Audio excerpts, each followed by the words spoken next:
from me, the mastermind himself, a Big Kenny. Throw up those quads. To my right, the big collar wearing, red boot wearing, big collar flaring, red boot wearing, Rocky G. Hey, business is about to pick up. Yes, across from him is the local neighborhood celebrity himself, a B-Rock. You mean you didn't know? You better call somebody. And I'm the Dub Man, and you are riding with the Freedom Tour. Dubs. Donnie Dubs. Live and in color in Lebanon, Tennessee with a speech impediment today. Yes. You had one job. It's all right. It's all right. Hey, perfection only goes so far. That's right. That's right, man. Hey, listen, man. I mean, so many times it's got to happen, right? I know. I figured sometime it was going to happen. Yeah, man. Yeah. I mean, I'd rather be wearing a big collar than my shoes be flaring. That'd be terrible. I'm blaming it on the Mexican, though. You had a brain fart. That's what it was. Fajitas. He had something. Mr. Poncho's, Lebanon, Tennessee. Mr. Poncho's had those. Yes, those fajitas were banging. They were so good, man. So good. Man, it was good, though. Mr. Poncho's, we know they're avid listeners also because we speak Spanish, too. No habla español. Yeah, we walk in that door, they know what's up. They do.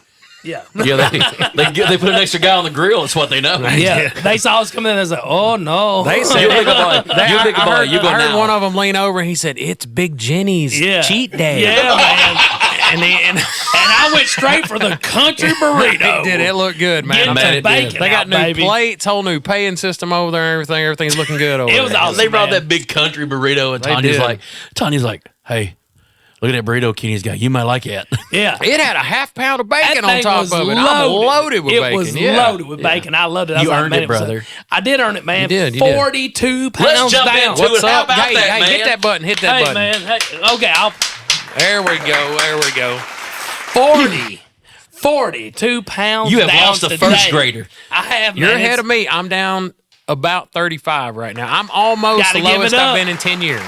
I'm really close to it. I'm within like 5 pounds of it. Yeah. And I'm holding the same weight that I've had for the last year and a half. We're still going to give it up. I was, hey, I was 2 pounds shy of 400 last January. So Oh, wow. I'm right. I'm 335 right now. Man, I don't look, awesome. I carry it well, you know. No, with all it, muscle for sure. I mean, I was thinking the same thing with me. I mean, I told, and I was ashamed to even admit this. Man, this is the first time in 4 years that I've been under 350. Man, that's awesome, though. You know, I mean, I was almost 400 pounds December 22nd. Yes. And I'm down to 342 this morning. My goal is by the end of next month to be about 55 pounds down total. Man, I'm hoping by my birthday, which is October 4th, that way if y'all want to send me anything, I like sports cars and money. I'm hoping to be by October 4th, I'm hoping to be somewhere around 83 to 88 pounds down. That's a good deal. That's a good deal. Yeah. Well, you got a wild look in your eye, too, now. You getting a little more energy. Every time I see I'm trying to get back a little bit because I'm not sure what's going to happen. Yeah. I'm pretty fired up, man, but I've been fasting. I don't know, man. And hey, I know there's going to be doctors listening to this. We have avid fans everywhere, man. Doctors, lawyers, accountants. Bo Cephas. I heard Hank Jr. listen to the last show. But anyways, avid listener. But what I was going to say was... that Jelly Roll, episode. Jelly Roll 615 at... I don't know what mail, but anyways, Jelly Roll hit us up. But anyways, what I was going to say was... freedomtour836@gmail.com. Yeah, some people say that fasting is not good for you, okay? But what I've been doing is I've been trying to pray with my fast, okay? Yes. I take 24 hours. Before my cheat meal, I don't eat anything. And then after my cheat meal, I go 24 hours after that. So in 72 hours, I do 48 hours of fasting. And what I've tried to start doing is praying each one of those days because I am sacrificing food. Yeah. I drink water. But like I said, man, I've already seen some spiritual growth. There you go. Out of that as well, man. Yes. It's some really good intimate time with God. And, man, I know it's biblical. It is very biblical. I cannot do the 21 day. I've tried it. I might be closer now. Jake, I'll get him on one night. Pastor Jake to tell that story that me and him did it 1 year together. He didn't make it, did he? No, man, he did. I actually was the one after about 6 days. I was at Hardee's. A little bit Hardee's. Well, I heard about yeah, that. Yeah. So, well, Hardee's breakfast is next to godliness. It's got to be, man. There's just some goodness in that butter. Got those buttermilk biscuits. You can't get those anywhere else. They got that platter. It's like $4.99. Yeah. They got everything on it. Man, when you open up that wrapper though, and the grease just kind of falls out, it's like, man, That's one of the things that survived the. I gotta quit talking about it. Hey, man, you got like 3.5 hours left on cheat day. No, because that is the one thing though that I have not touched yet. Okay, so I'm thinking. Well, the hardest breakfast. So I only do a cheat meal, which is basically 2 o'clock to anywhere between 2 and 5 on Saturday. I'm thinking if I ever went to Hardee's or Bojangles and got a biscuit again, boom, I'm off the wagon. That's what happened. I'm saying, I'm off the wagon. That's me with sweets. I've been cutting. Yeah. Not that I have a major sweet tooth, but I do like stuff on occasion. I was like, Yeah. I'd rather just stick with it. I'm happy. I got a lot of energy. Yeah, My dude, joints you are look- feeling better. I mean, Donnie, you look better too. And Yeah. like I said, man, your eyes are the same way. It's kind of funny when you start got doing that this. prison eye going on. You Like, kind of what's get up that, next? like, Yeah. you know what? I feel like I could rumble again I just do. for a little Me bit. too. You know what I'm I'm getting saying? spunky. My problem is Don't let your lip react. Hey, I know. That's my problem. I'm afraid that I'm about to let my good feeling overload my butt. You know what I'm Yeah, saying? yeah, Because yeah. my young boys, who are not young boys anymore, Matthew's 28, Caleb's 25, and they've already sized me up. You know what I'm saying? The only advantage I've got is there's still just a little bit of fear factor there. They're like, can I take him? And I'm glad they have that because one is afraid, and I'm glad. There you go. The thing Yeah. is, they gonna make a mistake, and we got this. Up That's here. it, man. I told them They gonna make a I mistake, know how yeah. to get them. Yeah, that's it. Hey, I'm impressed, man. The Hardee's breakfast platter, survived the Biden administration and stayed under $6. Yeah, and One it's of the few actually things. good. It's good. legit. You Yeah, get it's enough legit. food. It's Yeah. nice stuff. It's a good No, breakfast. it's not good for heart patients though. So I haven't had one. I might have had 2 in the last year and a half. I haven't And had I used to any have at least fast one a food week. hardly at all. Like in You're missing out. probably month and a half, something like that. Other than Taco Bell, I'll hit some Taco Bell. We talked about that before. I think It's about probably the best thing. The Yeah, healthiest you But can the see. good thing about Taco Bell is it don't stay with you. That's it, No, man. no, no, Straight out the. It hits in and hits out. There's a whole orchestra. It's a whole orchestra. Brock, what about you? You been going to the gym still? Well, not really at the gym, but I'm nowhere near 30 or 40 pounds down. But You'll get there. In the last year, I've lost about 21, 22. That's That's awesome. good stuff, bro. But bro, you're solid though. You're still like a young bull. You know what I'm saying? I mean, I feel like I got probably one drive of a football game in me. Yeah. Then I'm gonna need an Brock, oxygen here's the mask. problem. You see how wide your shoulders are? As you get older, all that drops right to the gut. You know what I'm saying? Yeah. It's just like, bloop. I don't know what happened, man. Well, I'm gonna try my best to push that as far as I can. No, I've got about 30 more pounds, and then I'll be exactly where I want to be and be healthier. And once I lose 30 more pounds, I'm gonna then at that point go and tone up. Okay. Like I said, I'm stuck where I'm at.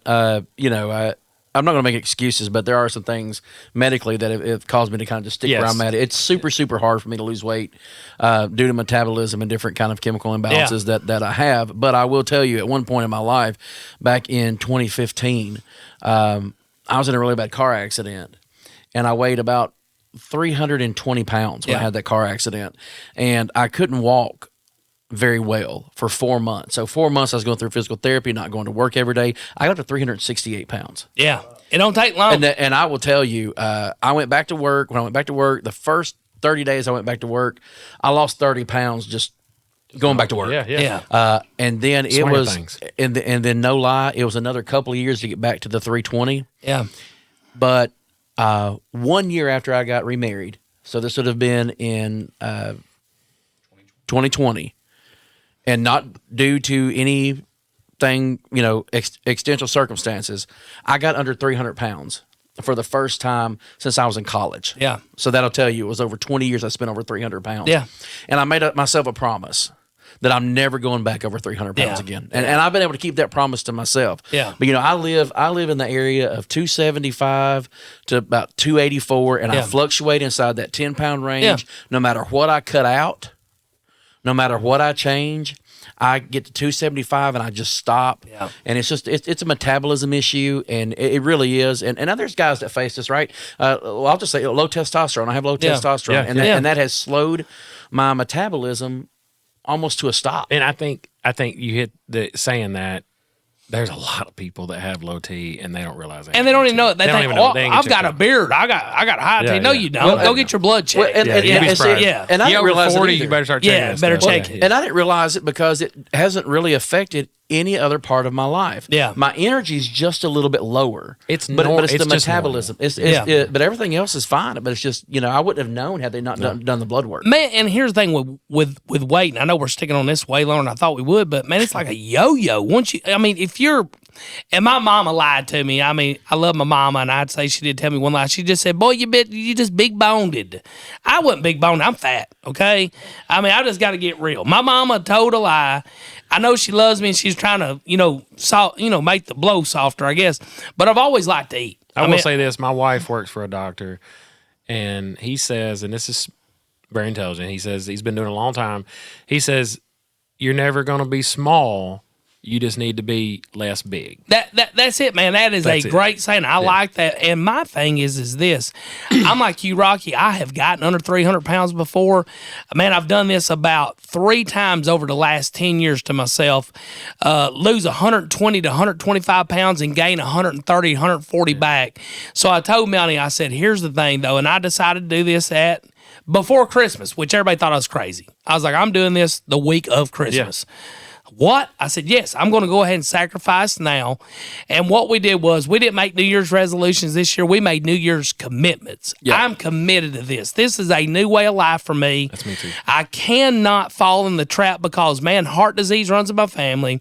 I've got high blood pressure. I've got some markers already. That's what I was going to say. Genetics has a lot to do with it. Because, I'm 3... Like I said, I'm about 335, 334. Yeah. But my blood pressure is I check my blood pressure every day now. Yeah. And my blood pressure has been 115 over 75. See, so that's there's awesome. People that are skinny rails that are blood pressure's 160 over something. And a lot of it's eating, like I said, keeping a lot of sodium and processed foods and things out of my system. Yeah. But some of it's just, I think, genetics. I think a lot of I wasn't smart enough to pay attention. I wasn't smart enough to pay attention to warning signs. I got under 300 pounds. I thought, man, I'm doing good. Yeah. A year, 2018 or so, they diagnosed me as pre-diabetic, but I would take a couple of metformin a week. I wasn't even on one every day. Yeah. And my blood sugar was staying fine. My overall cholesterol wasn't bad. Yeah. But, they talk about triglycerides. Oh, that's just a part of your cholesterol. Or in my brain, right? Yeah. That's just a part. I'm not worried about that. But there was warning signs before I had my heart attack. Yeah. And it wasn't a weight. My weight's not good. I'm not going to pretend that it is. But, when you've got triglycerides that are 1,300 and you've got an A1C that's fluctuating between 10.9 and 11.1. It's high. You're not paying attention. Right. And you're thinking, well, I've been invincible, right? I'm still in my early 40s. Yeah. I'm invincible. I'm going to be fine. I haven't gained weight. That's always, I don't know about you, but that's always one thing I've looked at. Oh, I'm not getting any more unhealthy because I haven't put no weight on. That's it. And you lie to yourself. You do. And then you have a shock to the system, man. You have a heart attack. And they come like, you have to change this. Yeah. And so that was in July of 23. I know we've talked about it before. I don't want to live here on the subject, but, keeping my blood sugar under my A1C under 7, and my overall total cholesterol is staying under 100. It's in the 70s. So that's awesome. And I may not be losing weight, but at least I'm, maintaining. But you can be healthy and still be heavier. I know the BMI calculator is not going to say that. I get all that, but I'll tell you what Melanie told me, and Melanie was in the medical field for 20 years. Genetics load the gun. Yep. But your habits is what pulls the trigger. That's it. And man, like I said, we've got some longevity on the Dillon side and the Winningham side of our family. My great-grandfather was 103 years old. My grandfather was almost 80 when he passed away. My grandmother was 90. My mom's mom was 90. There's some longevity there, but here's my thing. I want to be able to enjoy those years and not be sick. And anything I've made now or worked for to have, I don't want to lose it when I get older because I can't afford the medical bills, And man, I've got 8 grandkids. Well, 7 grandkids, another one on the way. Caleb and Amanda did find out yesterday or this week. We've got another little boy coming, another grandson. Go. And man, I want to be able to be with them. And I'll tell you what I'm tired of doing, man. And this is what really flipped the switch for me. I am tired of going places with them and being a drag on the party because here's why. There's a fun guy inside this fat guy. And I'm not able to be that guy because I'm always worried, am I going to be able to lock the seatbelt on the ride? Am I going to fit in the seat? Is the bar going to pull down? Hey, are people going to be looking at me because I'm trying to get in a booth that I don't fit in? You know, and I know, man, dude, I'm just being honest with you. I'm being very vulnerable right now because men don't really talk about this stuff. Well, no, you get to the top of the ride at the water park. And a lot of times they'll have you step on a scale, and if you're over 275, they send you back down those 726 steps you've climbed up. You're like, what in the world? And just push me down this thing. I don't need a inner tube. Just send me on down. And that's it too, man. My wife loves to travel, and we go places. And here's what I do: I find my way to a bench. Yeah. And I sit there while she shops and enjoys herself. And I'm like, you know, she deserves more than that too. I'm cheating her. I'm not only cheating myself, but I'm cheating my wife because I can't do the things that she really wants to do. And man, she's great about it. She has never said a word that, hey, I'm not enjoying myself, blah, blah, blah. She's always been super sweet and kind to me. Hey, when we met, I wasn't skinny. So, I mean, she knew who I was. But I am tired of our life being controlled by my weight. I can't do this. I can't do that. I can't do this. I can't do that. Even Eddie said it tonight. Kenny, if you keep losing weight, I'll take you up on my plane. Well, it's a bad feeling when you know, man, if I sit on one side of the plane, it might fly sideways. I mean, but I know, like I said, I know we spend a lot more time on that, and I know it's a vulnerable thing for me because we want. It's okay though. We're tough. You know, we're hard. You know, that's one thing I love about this show, though. Podcast, whatever you want to call it, is. We have an outline, full transparency. Yeah. We text throughout the week. Yeah.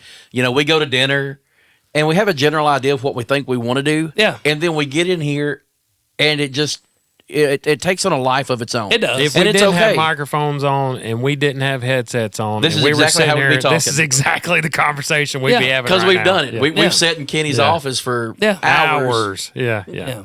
But man, that was really awesome right there. I'm glad we got all that. I'm glad everybody's losing weight. Everybody's getting healthy. Let's transition over to speaking of cheating. Yeah. Our In Their Barbershop segment, sponsored by Blackbeard Barbershop. Yes. If you were to walk by a barbershop or go get your hair cut this week, what is everybody going to be talking about? They're going to be talking about Elon Musk and DOGE. Ooh. Yes. I mean, I know, and we'll all say this, I'm not a fan of electric cars. I think they cause more trouble than they're worth. I think hybrids are probably what we need to be focusing on, is creating better hybrids. I just meant like if we got to go somewhere besides gas and to create better hybrids. But I will say that Elon Musk is an absolute genius. You can't say anything about the man. He might be a little bit weird. He might be autistic. I'm not sure. Who knows what's going on? You can't argue his ingenuity. No, he is the man when it comes to ingenuity. He has come in, and we're not going to spend a huge time on this, but I was reading Brother Google, as we used to say.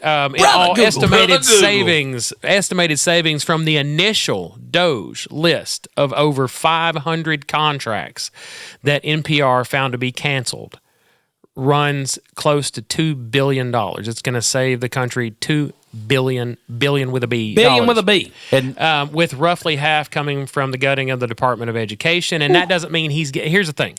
We've heard a lot of this on the news. Oh, he's looking at Social Security because we got people that are 320 years old, supposedly, that are getting Social Security checks. We got tons of people that are over 100. And that their excuse to us was, well, we just haven't marked him down as dead. If you hadn't marked him down as passed away and deceased, they're still getting a check because that's what happens. You get a check. Well, and then don't get mad when we cut your job because you haven't done your job. And people want to come out, and they're coming out, and they want to argue because they're the first people that they know that it's coming. They know their name's on the list. They know that they're short-lived. And so they want to argue and point directions and point all this anger at everything. So that when we talk about Social Security, they want to come out and say, well, they're going to be pulling all the Social Security checks from all the people who've been paying into it. No, that's not what he's doing. He's trying to save money so that he can give people with Social Security more money if he wants to increase because the people have been paying into it their entire lives and they deserve it.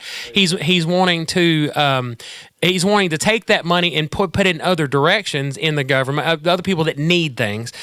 He's wanting to get with the Department of Education. He's not going out to all the 5 and 6-year-old kids and second graders and saying, hey, we'll take your pencils and your books, and you're going to be sitting out on the grass outside coloring with dirt. He's not saying anything like that. He's saying that we are wasting money, millions and millions and millions and billions and billions and billions of dollars, and it's not working. We have kids coming out of there that are not educated properly. We are wasting money. We have been behind since I would just say since 2020. We got behind and we haven't caught up. Yeah. And Donnie Dubs, I've never seen you this impassionate about something, man. I've kind of enjoyed this a little bit. I don't talk about it a lot. It's the weight loss, isn't it? And I'm not dumb on these things either. Yeah. I was looking at it today. A school system spent $86,000 of COVID money designated to their education department from the government on hotel rooms in a casino in Las Vegas. Please so stop. that their teachers $86,000. They rented a Major League Baseball stadium for teachers. But why do we need to rent a major league? That you talk about pulling money out. I mean, that's money that goes to these little kids that pays for stuff. I got teachers. My kid. Well, you had kids in school, and you got kids that were in school too. Every year, they're sending us lists home. We got to buy glue and all this stuff for half the class because they can't afford things, and we're spending $86. That's not Tennessee. That was somewhere else. I think it was maybe Nevada or something like that. But it was $86,000 they spent on hotel rooms in a Vegas casino for an event. I mean, and that's the things that we're talking about. And then we don't have money for infrastructure. We don't have money for all these other things. That's where do you think that's going to go? What do you think is going to happen? You can get mad all you want to. You can get mad, you can get glad, as you can hear people say. Or we don't have money to put metal detectors in schools to protect them. Yes, or we can't fund an SRO, right? Yeah. We can't pay the salary of an SRO to have them in a school building. It is absolute insanity. And here's my thing, man, and I'm just going to go a little deeper with this because, Donnie, I think me and you both are very, very passionate about this kind of stuff. And I'm going to call a spade Yes, right sir, here, do okay?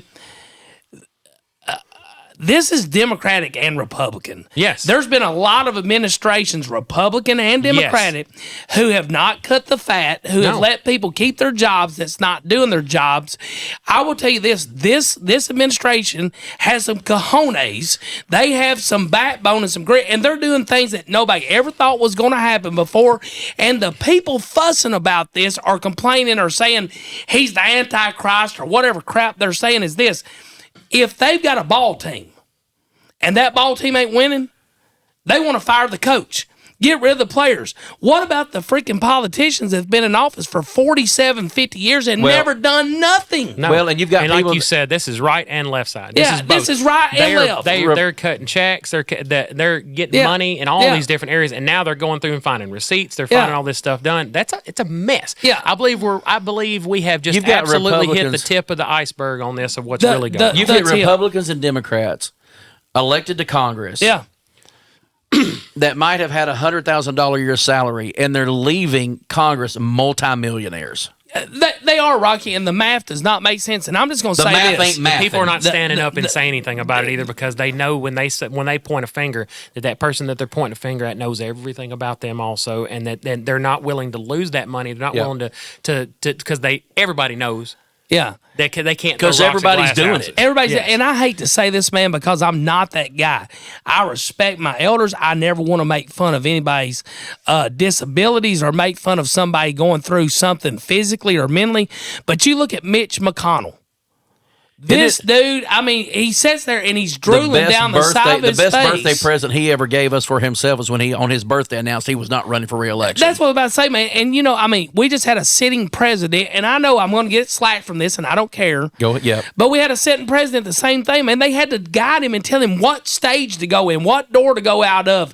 The guy was not mentally competent. I don't care what anybody says.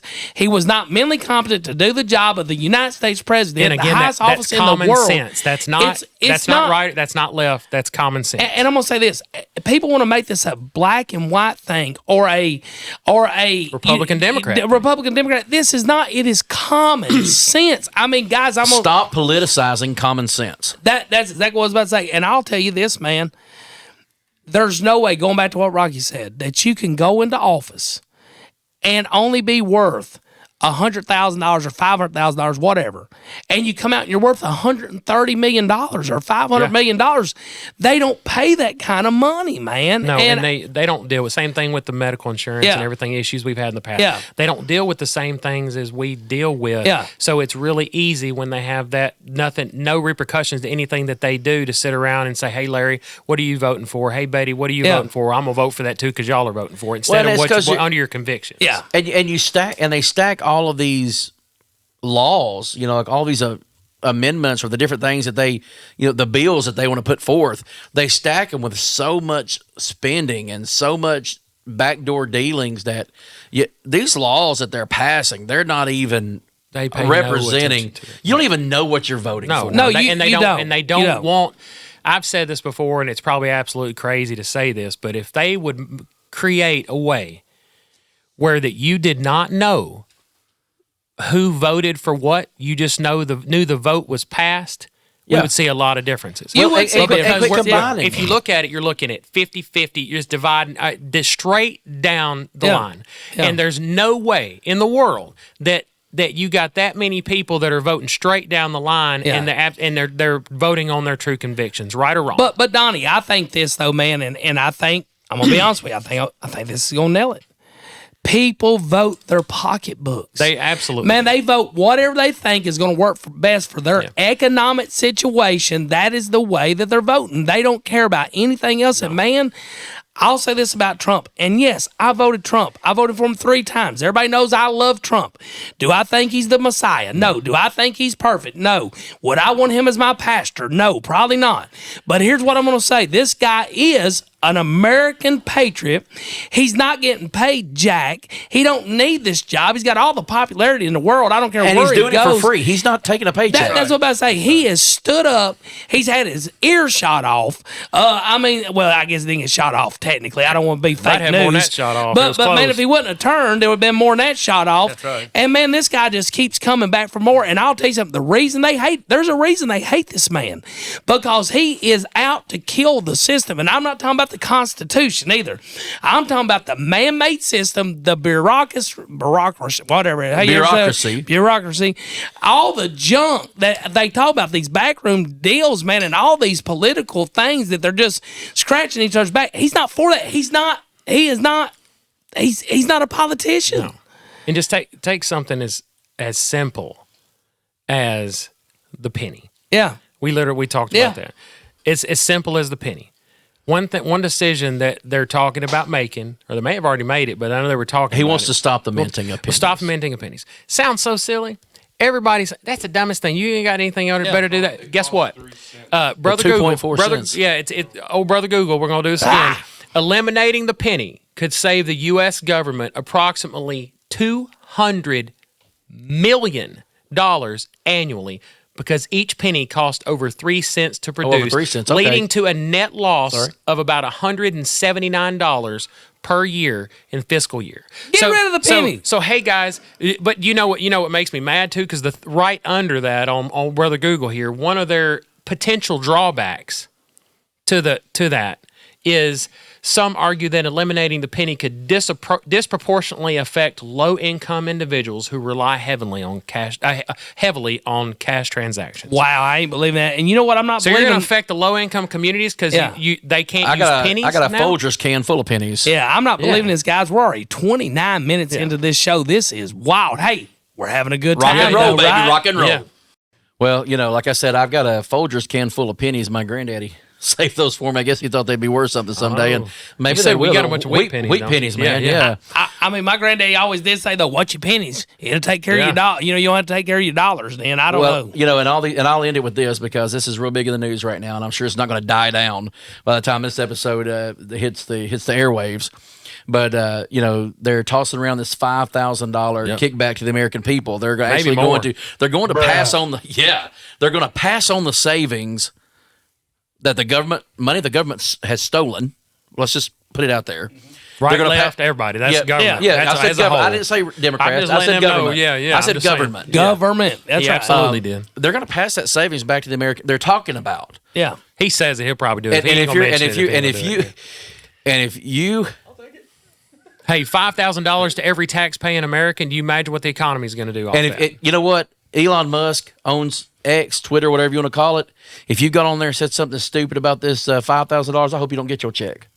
Yeah, if you don't like him that bad, you're selling your Tesla. You need to write that down. I don't want my check. I guarantee We can paint you. some stuff in here. We need a new clock. They cashing that check. I guarantee you, though, the ones that don't support Trump or Musk, they get a $5,000 check. They're cashing that bad boy with a quickness. Pay your tithes. Pay your tithes. That's it. $500 goes to the church, boys.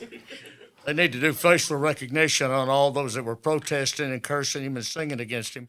And when the checks come out, those don't get a check. Yeah. Well, you know what? We just heard from somebody over there. If you'll pull that mic a little bit closer to you, get on in you there. want to get on up in Get on there, in yeah. there. Hey, we've got a special guest. He's in his Freedom Tour gear. Woo! Love it. From the Freedom Tour fan shop. To be determined. Big Kenny, I'll give you the honor of. It's the one and only Wilson County's finest Wild Man Willis. Would you give him a round of applause?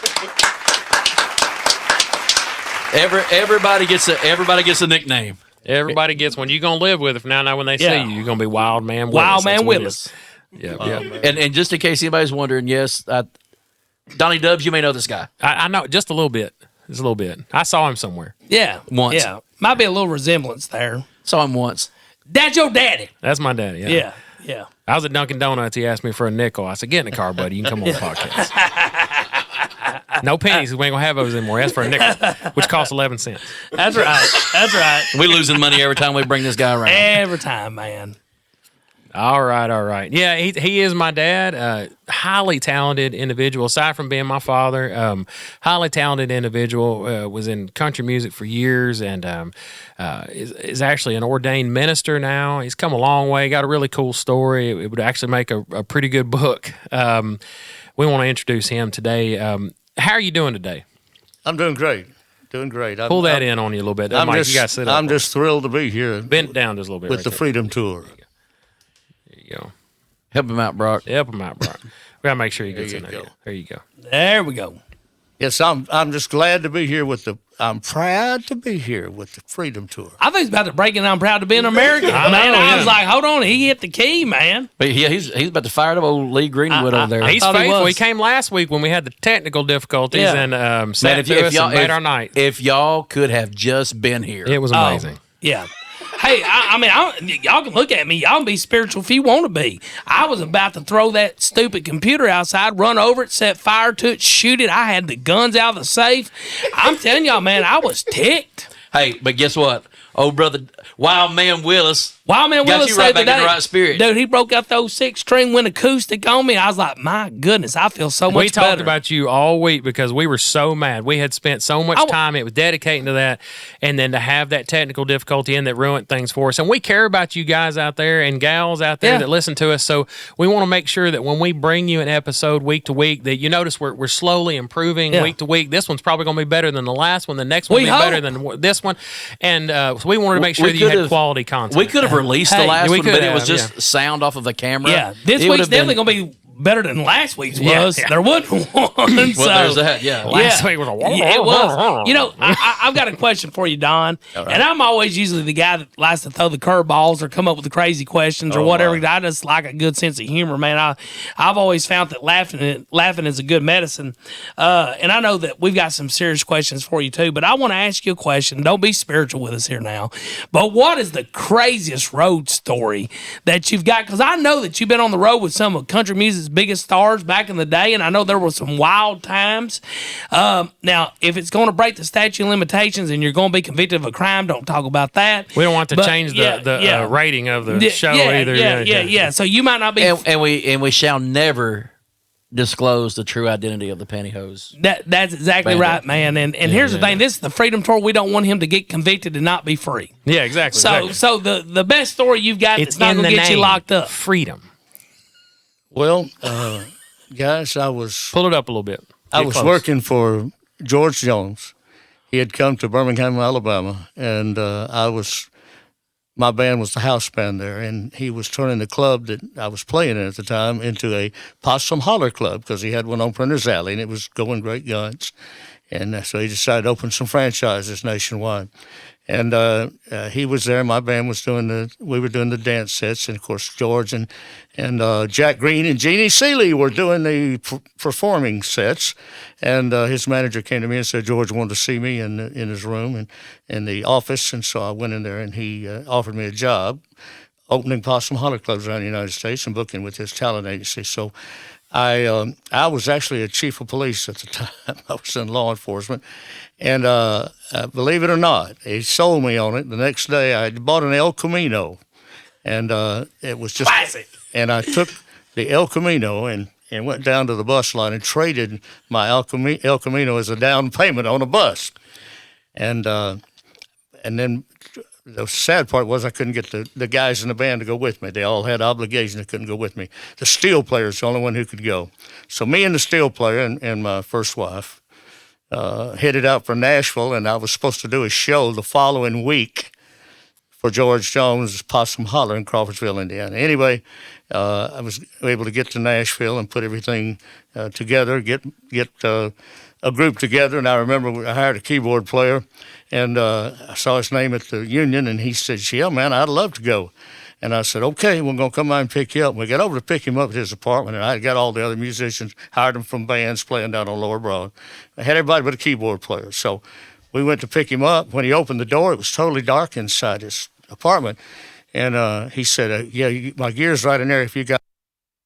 That was the first time I realized he was blind. And so that was kind of a new twist on it. And, of course, I had to assign somebody from the band for him to hold on their arm, and nothing against anybody with a disability. But it makes a difference when you've got somebody that's blind. They have to have extra attention. Anyway, we got up there, had never played together at all. I was absolutely a nervous wreck. I thought, this club owner is going to fire us the first song we do. We got in, we set up, and I turned to the lead guitar player, Steve Henson, who went on and left me, and I was his first road gig, and went on and was Randy Travis's right-hand man, steel player for the rest of his career with Randy Travis.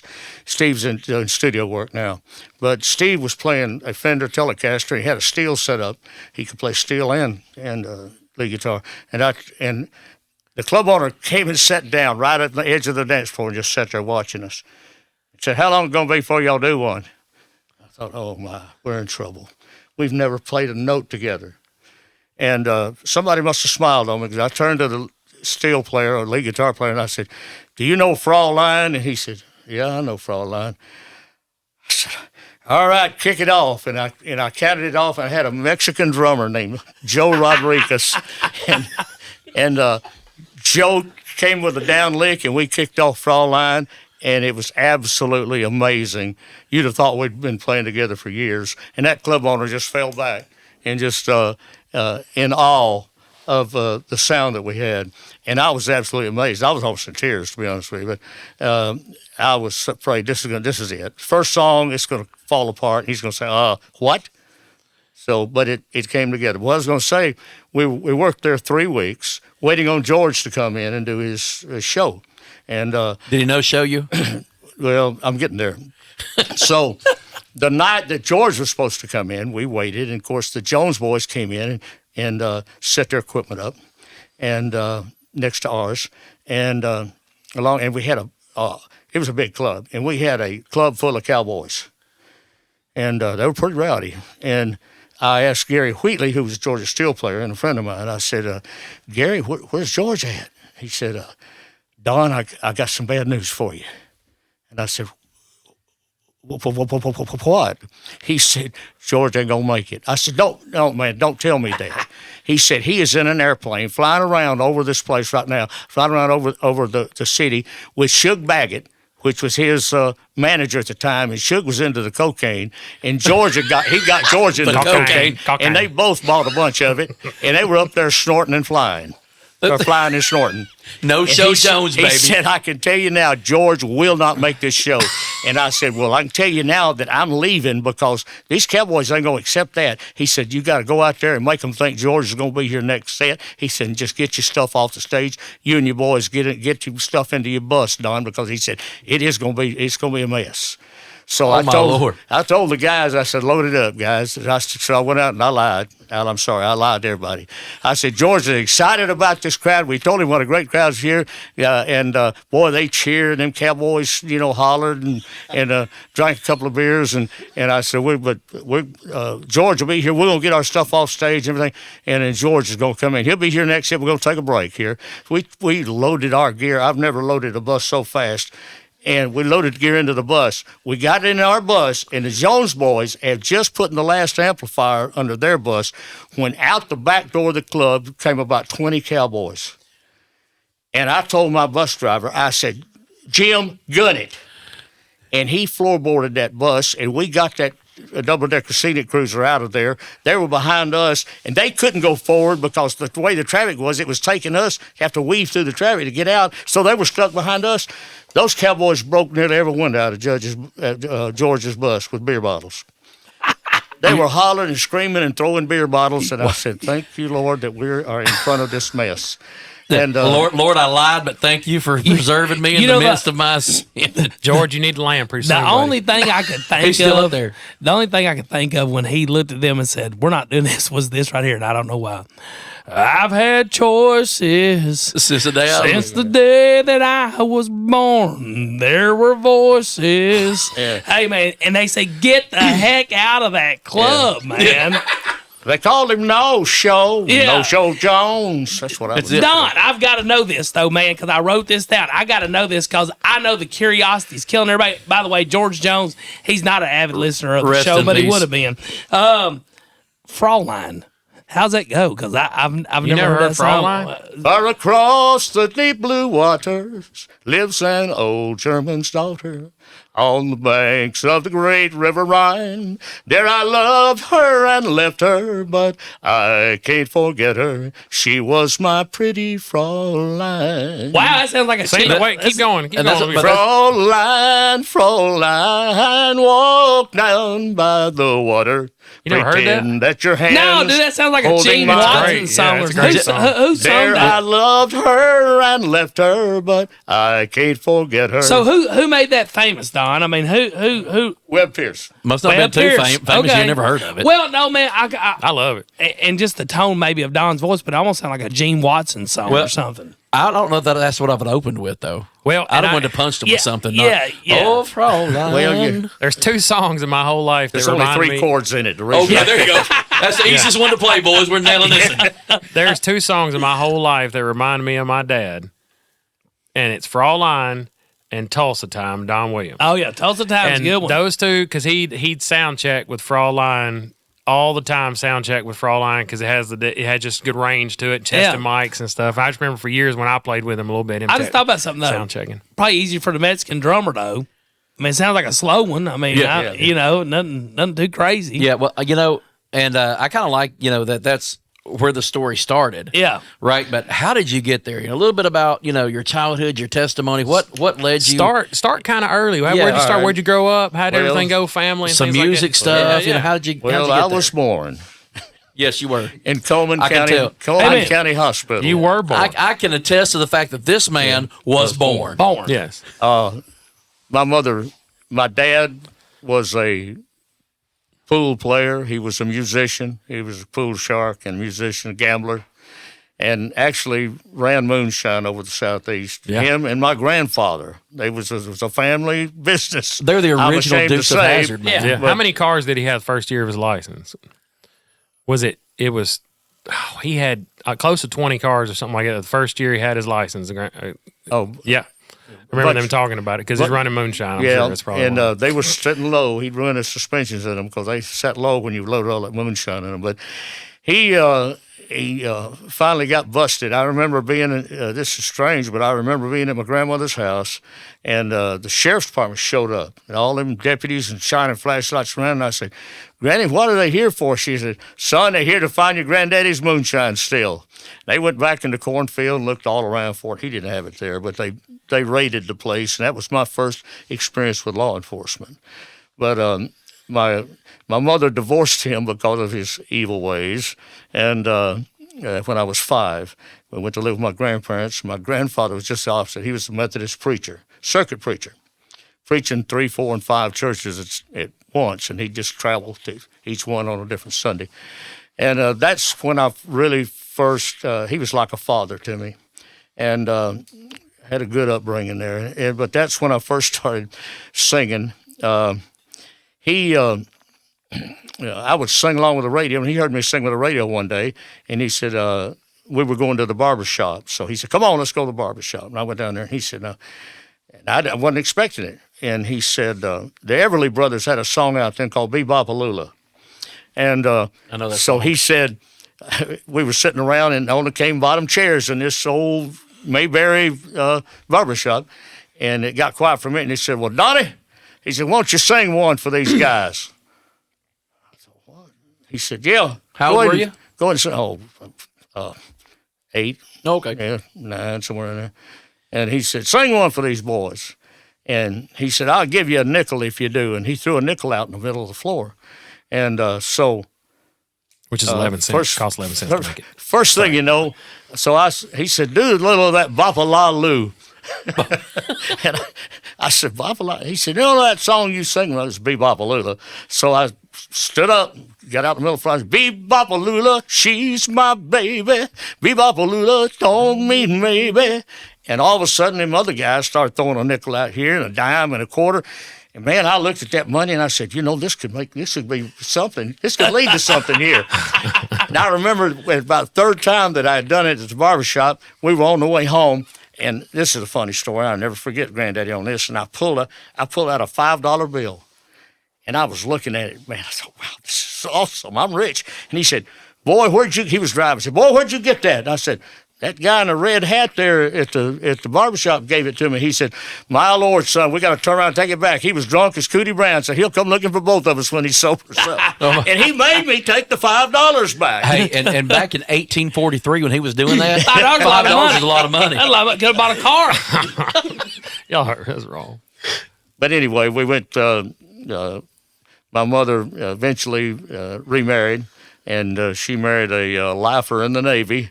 And that's where I inherited the name Willis. He adopted me and my brother, and so I became from a Bates to a Willis. And you moved around a lot, did you? I mean, you went to 18 schools or something, didn't you? Yeah, I went to 18 schools before I graduated, and it was rough on me because you're always the new kid in school, and always one that everybody wants to pick on and try out. But did you throw the song at them? Because a lot of times, well, that might buy you a little popularity. That's I recovered by. When in the cafeteria, the school cafeteria, we had a stage up there. And I got up on the stage one day, and some guys were kidding me about, go ahead. Elvis was real big. I was real fond Our weekly of Elvis. Elvis reference. And Every so I week, got, yes, that's great. I got up on the stage and said, well, I walking through a party at the county jail. And the first thing I know, people are stopping, turning around looking, and I just started my fingers, Well, that's all right, Mama. That's all right with me. And all of a sudden, I was getting attention, and I thought, man, I don't have to, I'm becoming somebody here that if I keep this up. So that's why I really started performing, and it got in my blood. And once it gets in your blood, I don't care what anybody tells you, it's like a drug. So talking about Elvis, you and I have talked, privately away and at church and different places. I know that Elvis was a musical influence for you. Sure, yeah. And obviously some of those big hits from the 50s and the Bebop-A-Lula. I had a 50s cassette tape, hits from the 50s that my mom bought for me because I liked the music, and Bebop-A-Lula was on there. So a little bit about musical influences. Who it started out being Elvis, and then I started listening to country music. I listened. My stepfather took us to the drive-in. Back then, went to the drive-in, and I saw the Hank Williams Story, and that's what really turned me on to country music. When I watched him and heard him sing, there's something in his voice just really touched me, and I said, that's something. That's really a story of life, and I got to listen to it, and I thought, that really tells a story. And rock and roll is fine and all that, and everybody's got their own thing, but I found I directed and was influenced and attracted to songs that told life stories.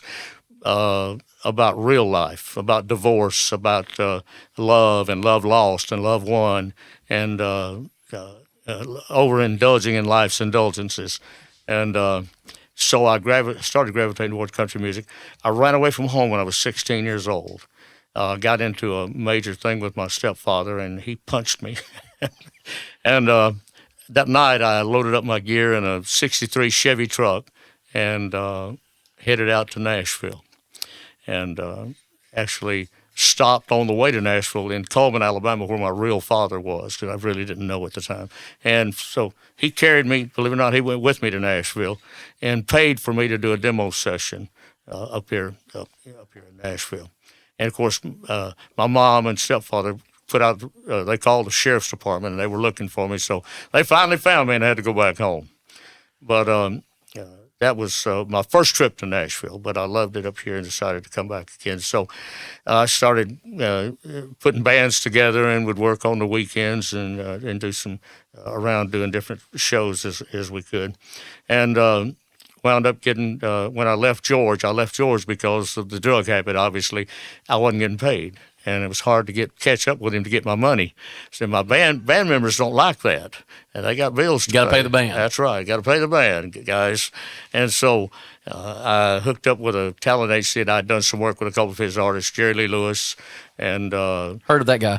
Yeah, and the John Wesley Riles, and some others that he had, Narvel Felts, and so I went with his agency, and that's when I really started doing a lot of traveling and had a great band together. We're really ahead of our time. We did Vegas type stuff along with the country music.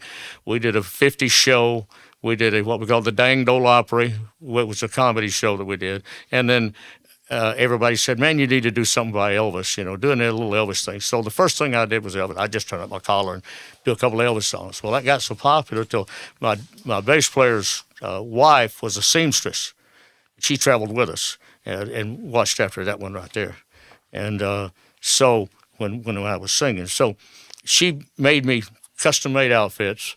And the cape, She was really good, the belt, the cape, yeah. The jumpsuits. It looked great. It looked great. They looked great. And we found that was the most popular thing, especially after Elvis passed away. It became very popular. I've done Memphis Week in Memphis, Elvis Week in Memphis, at Graceland, twice there, and done some auditorium shows where they were having feature on Elvis's birthday, and with you've probably heard of Elvis Wade. Mm-hmm. Yeah, Wade Cummins. Me and Elvis Wade, me and Wade Cummins and Terry Tiger. You probably never heard of, but he didn't sound as much like Elvis as I would have liked, but he looked like he had plastic surgery. I mean, he looked like Elvis. And so we three of us, the last time I did something like that, a big show, was in Sioux Falls. Not Sioux Falls, South Dakota. Lake Charles, Louisiana. Had a big 800-seater deal there, and we went to the auditorium, and I rented a limousine, and I had the guys from the club there go with me as bodyguards. Oh, wow. And they had 3-piece suits on with sunglasses, and I had that jumpsuit on. When I stepped out of that limousine, the gals were screaming. And one of the things this is kind of funny, but one of the things that I did as part of my show, I would back up, and they would drop a scarf around my neck, back at the stage and snap my finger to drop a scarf around my neck, and let the gals in the audience run up and get a scarf and a kiss. And my guys were always, was really teasing me about it. They said, "Man, you really got it made. We're the ones up there playing this music, and you're the ones getting kissed." And I said, "Now, wait a minute, guys." I said, just let's be truthful. Let's be totally honest here. I said, "Yeah, I get a kiss from the good-looking ones, but that big gal, that 400-pound big gal with the green teeth," I said, you can't call them, guys. I got to kiss her too," and that kind of shut them up. I said, "Now if you want to take my place, I'll let somebody come off the stage and catch them."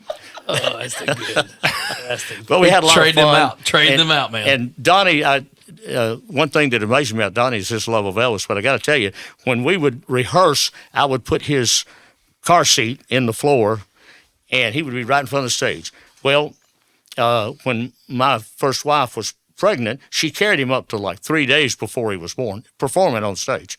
He was right in front of the drums. Right in front of the drummers where she stood. there's two things that he wound up loving. One is drums. The first thing he wanted to do is play drums.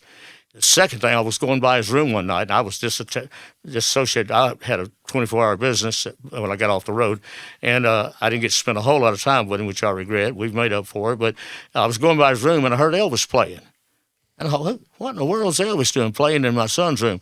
And I opened the door, and he was sitting there listening to Elvis Presley. I said, what are you doing listening? He said, Dad, I love Elvis. I said, really? He said, yeah. And he had an Elvis clock. Elvis's legs are going back and forth, tick-tock, and he had a lot of things to do with Elvis. But I think his love of Elvis came from really prior to actually being born, during his time in the womb, and the drums. He was right where he could feel the beats of the drum, and I think that's why he loves Elvis today. Real quick before I'm going to get a little bit more of a serious note, but didn't you ride a boxcar? Yes. Tell them a little bit about that before we get too serious. I had a girlfriend in Nashville, and I had always wanted to ride a boxcar and thought that might give me some good riding material, and I had seen Boxcar Willie and Merle Haggard sing about trains and everything. So I talked her into going with me. We actually went down to the train yard in Nashville. Oh, goodness, 24, okay, 25, somewhere in there. We got on and we waited till the train came through and stopped to refuel, whatever they were doing, and we jumped on a boxcar. And I rode this boxcar with her, having a guitar, me and her and a guitar. And I didn't know where we were going. We wound up getting down close to Birmingham, Alabama. And the boxcar stopped, and I looked down the way, and I could see a guy walking along with a flashlight. I said, we better get off this boxcar. We're going to be in trouble here. They're going to take us to jail. So we jumped off the boxcar, and I went to we walked on to a service station. And I used the payphone there and called my granddad, but the preacher. And I said, can you come and pick me up? Me and this girl is rode a boxcar down here, and we're stranded. And he came and got me, and she had on a pair of shorts. Now, my granddad was serious against things like that. He was a serious, straight-laced person. Granny was, too. And he never let me forget. Now, he traded us decent, and Granny fixed something for us to eat and everything. But when we started to leave, he called me aside, and he said, son, don't ever bring another girl like that to this house. So he cut me off at the knees right there.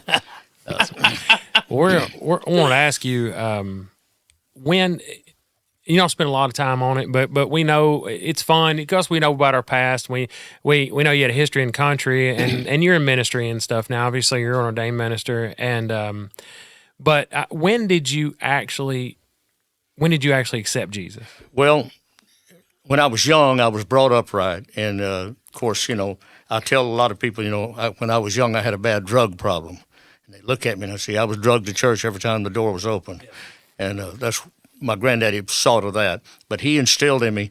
I remember when I went to Nashville, left for the final time to go to Nashville. He said, son, I hate to see you going up that city. And I said, why is that? He said, because he said, you'll be up there drinking and smoking and chasing women. And he said, I just hate to see that happen to you. And I said, Granddaddy, you've instilled everything in me the right way to live. I'll never do that. Within 6 months, I was drinking, smoking, chasing women. But I met your mother. It was when I left the road. I went through a divorce, and she. Some women are cut out to be mothers, and she wasn't. And I wound up taking care of my son most of the time. He was 3 years old, and so there were some fidelity issues. And I told her that I wanted a divorce, and I wanted custody of him, and she gave me custody of him. So that was way back then. It was unusual for a man to have custody of a child back then. Usually the woman got the child. But I got him care, control, and custody, and it was just me and him. And I remember sitting at a drive-in, and we'll share this real quick, we'll move on, sitting at a drive-in, me and him watching a movie, and he was standing beside me in a seat, and all of a sudden, just everything that I'd gone through and the way and where I was at, not knowing what my future held, and I just started crying. And that little boy, as young as he was, 3 years old, reached over and put his arm around me. He said, don't cry, Daddy. He said, Jesus is with us. I'll never forget that as long as I live. But he's been my inspiration. I always tell people that my son, of all things I've done in life, my son is my greatest accomplishment. But we got married, moved came back to Nashville, and was he and I together, and I met his mother. We were married 17 days later, and she's a Roman Catholic, Italian Roman Catholic, and I was. I've seen her. She looks it. I was. She's fiery. She's fiery. And so anyway, she unfortunately could not have children, and he wanted a mama and she wanted a child, and it was just a beautiful blend. I remember her telling me that he asked her, "Can I call you mama?" And she said, "Yes, you can call me mama." But it was a great thing that happened to us there, and I got a good woman, and she stayed with me. We went to still missing the music business, and having lost the greatest love of my life, which was music at the time. Wanted to be a star, wanted to be a recording artist, and I started drinking, and the alcohol was taking control of my life. And she finally said, "It's either me or the alcohol." And she said, "And I'll take Donnie with me." I thought, well, that's not too good an option there. So I remember the night that it happened, we got in a major fight, and I turned around and looked, and I was screaming at her, and Donnie, I heard his voice, and I turned around and looked, and he was standing in the hallway, and he said, "Daddy, don't hurt Mama." He said, "Don't drink no more beer." And that was, believe it or not, a change point in my life. I went into the refrigerator, poured all the beer out that I had a case of beer, and I dumped every bit of it out. And we went to church the next morning. I went to a church that Jimmy Snow, Hank Snow's son, had, called the Carpenter Shop. And I was looking for Jimmy Snow, but Jimmy Snow was out of town. I thought, man, he was the minister to the stars, had Johnny Cash going there in June and several others, And we went there, and I that morning, they had an evangelist, a female evangelist there, which I was totally unprepared for, and she was black, and I wasn't prejudiced, but I thought, well, I can't relate to this woman. And by the time she got halfway through the sermon, I was ready to go to the altar. And she talked about the alcohol, and it was a singing group, and it destroyed her life, alcohol and drugs. So she called my name, buddy. She had my number, and when they gave the altar call, I hit the altar. I was down on my knees crying. And I felt somebody touch my arm, and I looked, and that Roman Catholic wife was right beside me. She was praying for me. We both gave our hearts to the Lord that morning, and it was shortly after that God called me to preach. And I left that church and started traveling, evangelizing around the Southeast. My son, who was a great drummer at the time, played drums for us. And my wife had never picked up a musical instrument in her life, but God anointed her to play the bass, and she could tear it up. And she became the bass player, and I played guitar. And between that and a harmony machine, we was hitting the circuit. and went to Mount Juliet, wound up at Mount Juliet Church of God. And he was suffering because not being around other youth. We were traveling. He wasn't around. He was homeschooled. So I thought that would be a good place to go. Wound up, make a long story short, I wound up being asked to be the minister of music there. And then not long after that, Brother Walter Sellers, the Pope of Wilson County, they called him, passed away. And he told Danny Sellers, he said, "The Lord spoke to me and said that your associate pastor is in your congregation right now. And his name is Don Willis."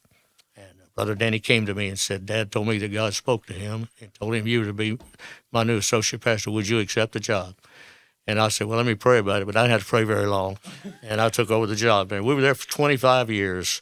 And during that time, I went back into law enforcement.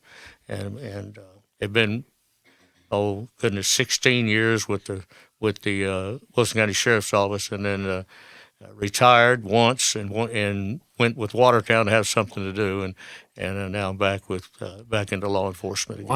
I know. Over the years, I mean, I'm not just saying it because you're my dad, and obviously we have two different styles. Everybody's got their own style and their own drive with things, but you are an excellent writer, and you said you're going to pick one for us tonight, correct? Yeah, I've got a song that I wrote that. Grab that guitar over there. I tell people that I write some songs that are sometimes maybe a little depressing, but this one here, it was a little bit. It came from the heart, but I thought about my grandfather, who's my inspiration for this, and I was with him the last hours that he lived. We're in the hospital, and I was in his room, and I was just wondering, as I took his hand and held his hand and prayed with him, if he could hear my voice, if he knew I was in the room with him. I just said, Lord, just please let him know that I'm in the room with him, that I'm here praying for him, and how much I love him. And I thought later on when I got saved, I thought, the most wonderful thing in the world, wouldn't it be wonderful if we could get somehow, you can't talk to people in heaven, but if we could get wouldn't it be something to go to the mailbox and find a postcard from somebody who's passed on years before? And so I thought about it, and I said, a postcard from heaven. And the Lord gave me this song, and I wrote it. It's called Postcard from Heaven. Sorry I had to leave so soon. We had so many plans. I saw you there in my room, and I felt you hold my hand. But there was no time for goodbyes, and I could not dry your tears. But don't worry about me, 'cause I made it home. I just wish you were here. I'm under the tree of life, talking with my mom and dad, and that baby we lost, oh, what a surprise. I'm holding her in my hands, and now I see Jesus is what I've waited for all these years, and I'm having a time, the time of my life. I just wish you were here. Now listen here. I saw my friends gather round, and I heard that preacher pray, and I watched you fall apart when they laid me in that grave. Oh, but I'm not really there, you see. I'm right where I want to be,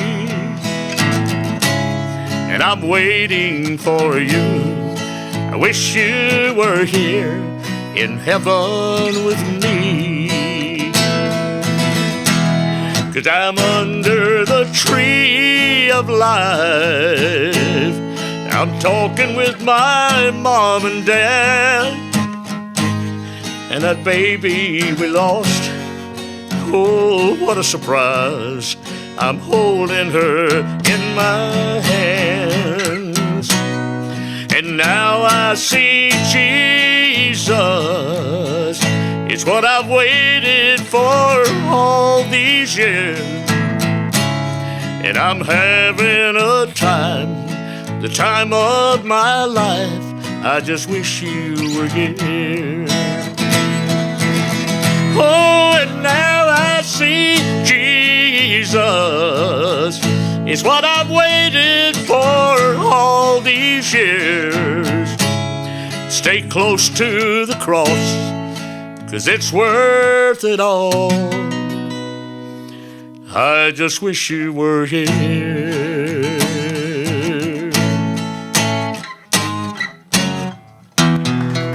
Yeah. That's good stuff.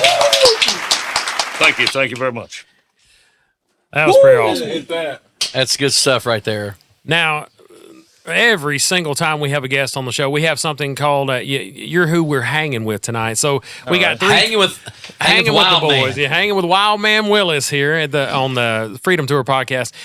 We asked 3 questions. We ask every one of our guests we have on the show 3 questions. All You right. want to take that first one off, B-Rock? Right here, buddy. Not another question. Oh, here you go. Oh, that's right. Oh, you don't have a mic. I forgot about that. Yeah. Don, if you weren't doing what you're doing now, which I know you're in law enforcement still, and obviously you got a lot of titles. You do hold a title of an ordained minister and a dad and a grandfather and about to be a great grandfather. But if you weren't doing what you were doing now, what would you be doing? And let me say this real quick. Now, you can do anything. Money is no object. Don't We're have to be looking super for spiritual. literally anything. Even if it's something you could think right now, what would I be doing? What would you be doing right now? Anything. Yeah, I would be an attorney. If I had it to do over again, I'd probably be an attorney. Wow. And Strangely he would stick them cocaine charges to the George Jones. I know him and dangerous Dr. Drew could have a practice together. No, I didn't practice say a together. district attorney now, but Yeah. I would be an attorney because there's a lot of people that need good defense. That sometimes get on the wrong side of the legal system, need to get headed in the right direction, and I believe I could help some of them. So did the pantyhose kid get set free? Somehow I knew you were going to bring that up. Were you able to get him out? It's Got him out. Yeah, Got him out. You bond him out. Good deal. Good deal. It's been expunged. Expunged. There you go. What's the next one? All right, Brother Don, what would you tell your 15-year-old self? If I had it to do over again, Just what would you tell your 15-year-old self? You could go back right now to 15-year-old Wild Man Willis. yeah.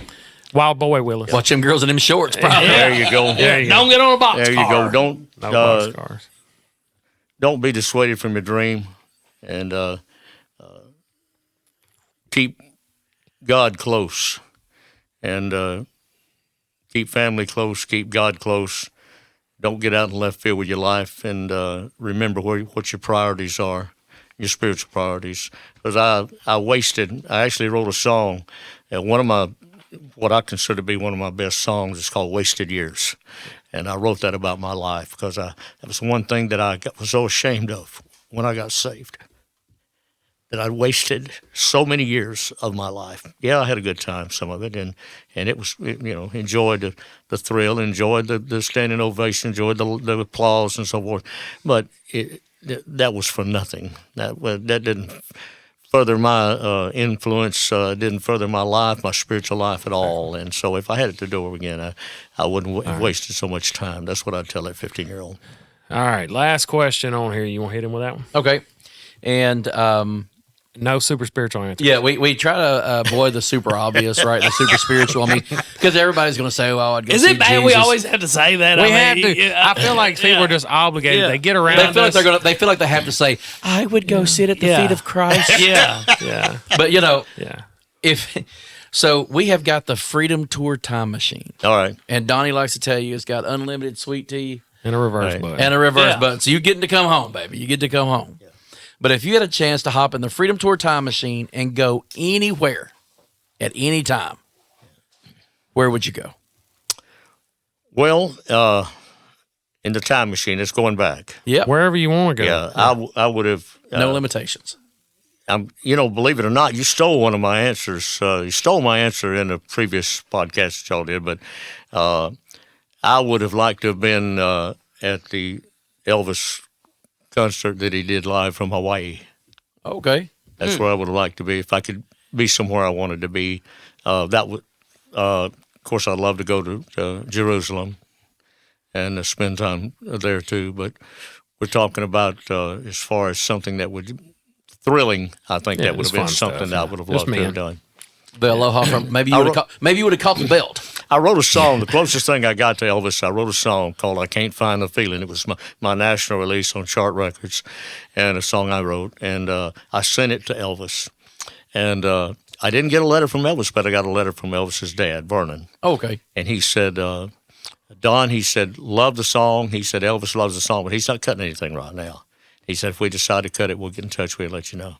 That's the last I heard of it. Hey, you know what? That's closer That's than nice most to of write us got. something back. That's Yeah, right. It means he listened to it.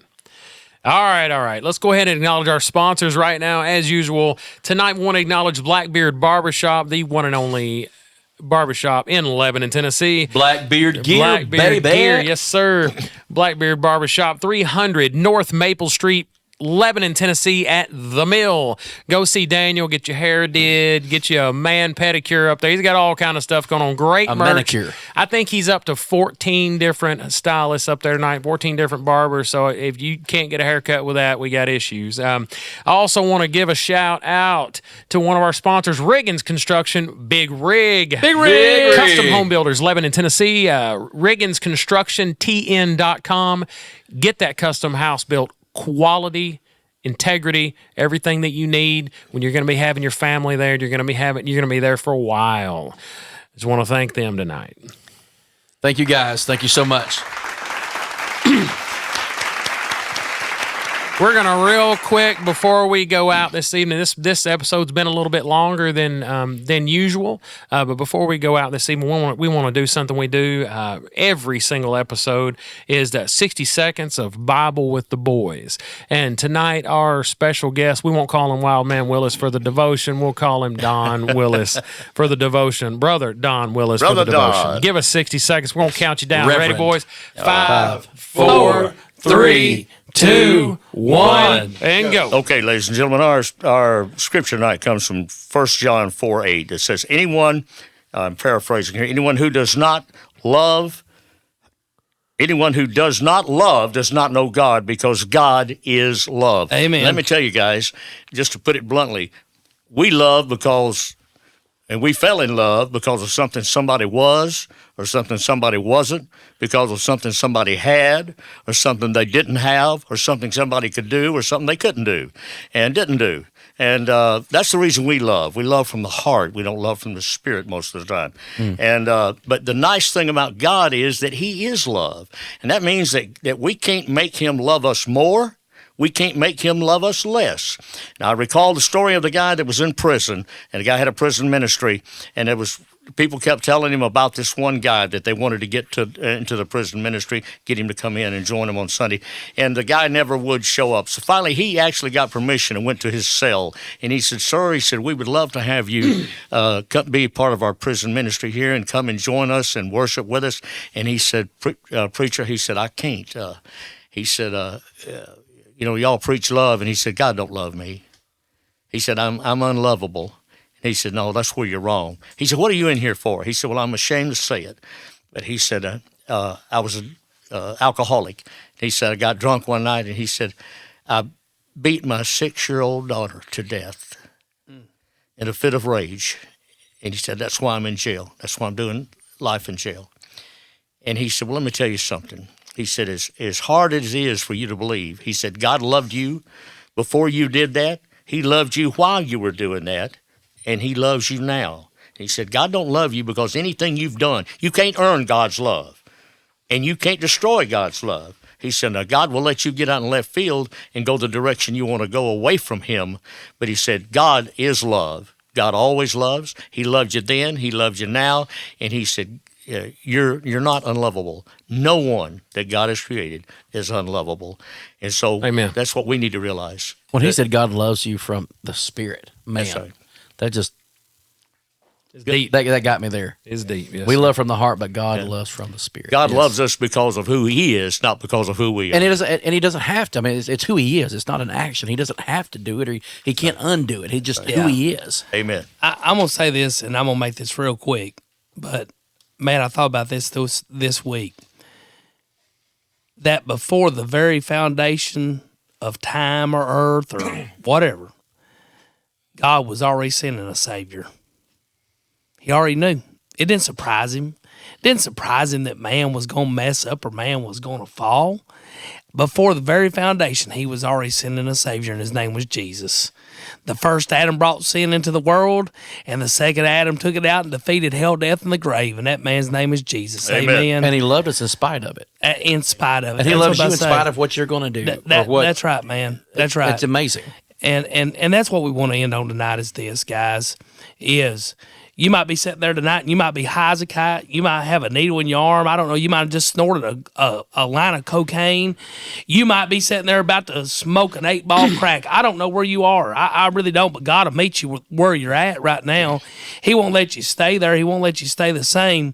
And if you don't know this man named Jesus that we're talking about, all you got to do is believe in your heart and confess with your mouth that he is Lord and he was risen from the dead. And I'll tell you, man, there's a lot of different beliefs, but I'm from that old school of the whosoever will, let him come. And I can tell you right now, no matter what you're going through tonight, no matter where you are, you call upon the name of the Lord and you shall be saved. And I'll say this too, if you're sitting in a pew and you're going to church week in and week out and sitting in a pew and you come in and you're leaving the same way that you came, you don't have to. Try it, amen. And there's, don't ever let the enemy, Satan, tell you that there's no hope and that hole that you feel like that you're in. He's going to make it seem absolutely huge, like there's no way out. There's no way to claw your way out. You're just going to sit there miserable and lonely. And God has more for you. Amen. He has more for you than coming in and just sitting on that pew. But you know what you have to do? You have to give it up. You got to lay it at his feet. You got to take that first step and lay it at his feet, and he'll take over. And the peace and the joy and the happiness and the change in your life that comes along with that is indescribable. Amen. And it's not cliche. No, it's not. If you had been the only one that needed a savior, he would have still come and died. That's right. Just for you. He would have left the 99. That's right. Amen. All right. Once again, another episode of Freedom Tour Podcast. You can reach us at freedomtour836@gmail.com. Any questions, concerns, comments, anything that you need to tell us, anything you need to hear from us. Freedom Tour Podcast, all one word, on Instagram and youtube.com/@Freedom Tour Podcast. Check our episodes out every single Tuesday morning. Y'all have a great evening.